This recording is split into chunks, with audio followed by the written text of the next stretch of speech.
Die Geschichte von der Weihnachtsmaus von James Krüss. Die Weihnachtsmaus ist sonderbar, sogar für die Gelehrten, denn einmal nur im ganzen Jahr entdeckt man ihre Fährten. Mit Fallen und mit Rattengift kann man die Maus nicht fangen. Sie ist, was diesen Punkt betrifft, noch nie ins Garn gegangen. Das ganze Jahr macht diese Maus den Menschen keine Plage.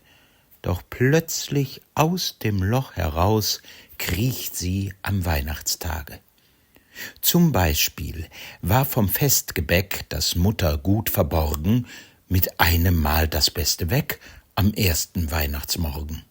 Da sagte jeder rundheraus, ich hab es nicht genommen, es war bestimmt die Weihnachtsmaus, die über Nacht gekommen.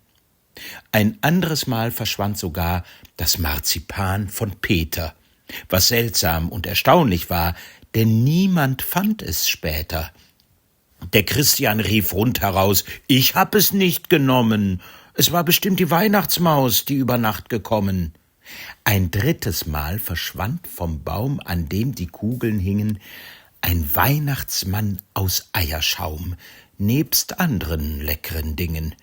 Die Nelly sagte rundheraus, ich hab es nicht genommen. Es war bestimmt die Weihnachtsmaus, die über Nacht gekommen. Und Ernst und Hans und der Papa, die riefen, welche Plage, die böse Maus ist wieder da und just am Feiertage. Nur Mutter sprach kein Klagewort. Sie sagte unumwunden, sind erst die Süßigkeiten fort, ist auch die Maus verschwunden. Und wirklich wahr, die Maus blieb weg, sobald der Baum geleert war, sobald das letzte Festgebäck gegessen und verzehrt war.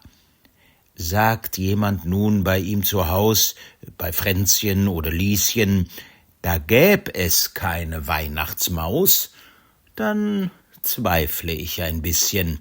Doch sag ich nichts, was jemand kränkt, das könnte euch so passen.